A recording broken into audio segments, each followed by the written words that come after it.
দোষী হয় তাকে আপনার আইনের আওতায় আনেন, তার বিরুদ্ধে ব্যবস্থা নেন, এবং সেটাই কিন্তু আমাদের সরকারের স্ট্যান্ড।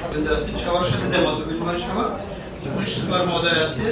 আসসালামু আলাইকুম, আমি প্রফেসর ডক্টর দিলরুবা জাহান, উপপরিচালক মাদকদ্রব্য নিয়ন্ত্রণ অধিদপ্তর। অ্যাডমিন আছে, ক্রাইম আছে এবং গ্রিডের পর্যাপ্ততা কম।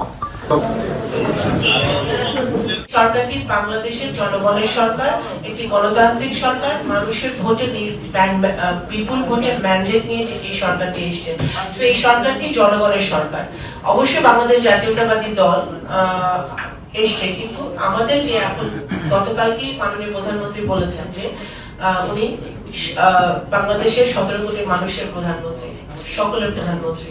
তো সেই দৃষ্টিকোণ থেকে আজ আমরা সকলের সেবা করতে চাই, আমরা সেবক হিসেবে সকলের সেবা করতে চাই এবং নিরপেক্ষ ভাবে করতে চাই।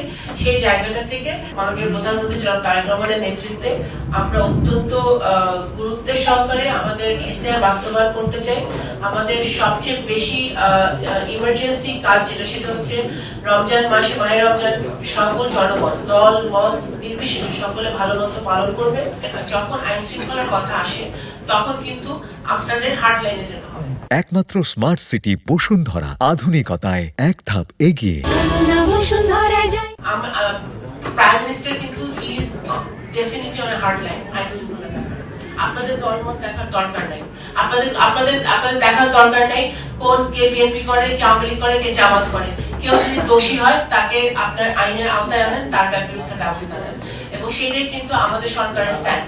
এটা আমি খুবই স্ট্রিক্টলি বারবার খুবই স্ট্রংলি বলতে চাচ্ছি যে আপনারা দল মত দেখবেন না, এবং আপনারা যদি কি বলে দুর্নীতি নির্মূল করতে চান, আইন শৃঙ্খলা অবস্থা ভালো করতে চান, তাহলে আপনাদের নিরপেক্ষ জায়গা থেকে সবাইকে সমান চোখে দেখে আপনাদের এই ব্যবস্থাটা নিতে হবে। এবং আমাদের পক্ষ থেকে, সরকারের পক্ষ থেকে, সকল সংসদ সদস্যদের পক্ষ থেকে কিন্তু এটা আপনারা পাবেন, সেই সহযোগিতা আপনারা পাবেন যে আমরা আপনাদেরকে সহযোগিতা করবো। আপনারা নিরপেক্ষ ভাবে যে যেখানে দোষী, যে যেখানে সেই ব্যবস্থার বিরুদ্ধে আপনারা ব্যবস্থা নেবেন। একটি সরকার অনেক যুদ্ধের পরে, অনেক আশা আকাঙ্ক্ষা নিয়ে কিন্তু এই সরকারটি এসে, এবং জনগণের অনেক আশা আছে আমাদের এই সরকারের উপর। সুতরাং আমাদের এই কোনোভাবেই এটাকে হেলাফেলা করে দেখার কোনো সুযোগ নেই।